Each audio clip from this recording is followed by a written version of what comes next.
Hello everyone, and in this video we will be covering the topic assessment of personality. So to know, understand and describe people is a task in which everybody is involved in day-to-day life. When we meet new people, we often try to understand them and even predict what they may do before we interact with them.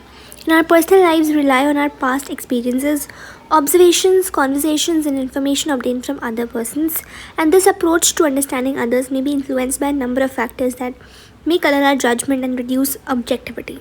So we need to organize our efforts more formally to analyze personalities, and this formal effort which is aimed to understand the personality of an individual, इसी को हम personality assessment बोलते हैं.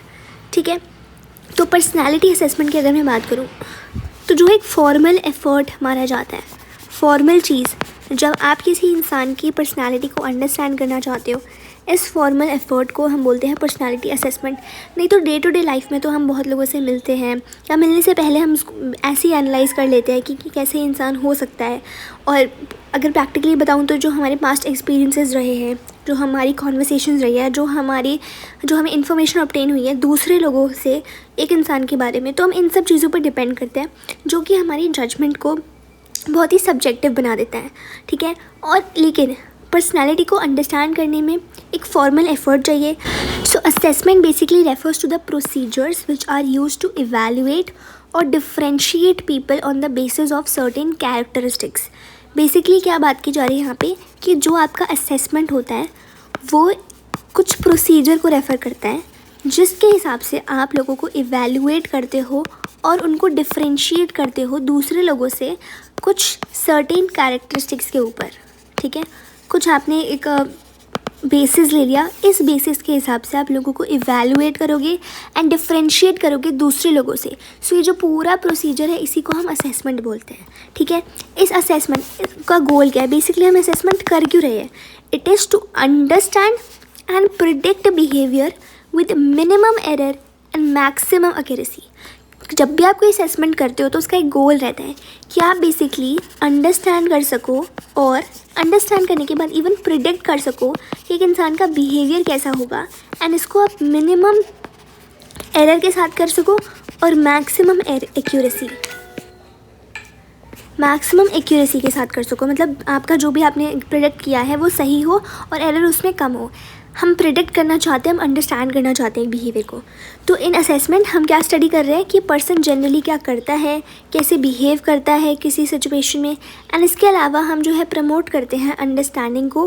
Assessment क्यों useful होता है? आप इससे डायग्नोसिस कर सकते हो ट्रेनिंग पर्पसेस के लिए, प्लेसमेंट के लिए, काउंसलिंग के लिए और बाकी अदर वेरियस पर्पसेस के लिए हम असेसमेंट को कंडक्ट करते हैं. It is important. तो प्लेसमेंट के लिए हो गया, काउंसलिंग के लिए हो गया, ट्रेनिंग के लिए हो गया, डायग्नोसिस के लिए हो गया, इन सब चीज़ों के लिए असेसमेंट करना ज़रूरी होता है. अब जो साइकोलॉजिस्ट हैं उन्होंने काफ़ी सारे ऐसे पर्सनालिटी को असेस करने में काफ़ी सारे वेरियस वेज निकाले हैं, और जो मोस्ट कॉमनली यूज टेक्निक्स है वो है psychometric test, self report measures, projective techniques और बिहेवियरल एनालिसिस. ठीक है, ये 4 चीज़ें हैं. एक तो आपका साइकोमेट्रिक टेस्ट, फिर है सेल्फ रिपोर्ट मेजर, इसके बारे में भी हम पढ़ेंगे. फिर है प्रोजेक्टिव टेक्निक्स, इसको भी हम स्टडी करेंगे.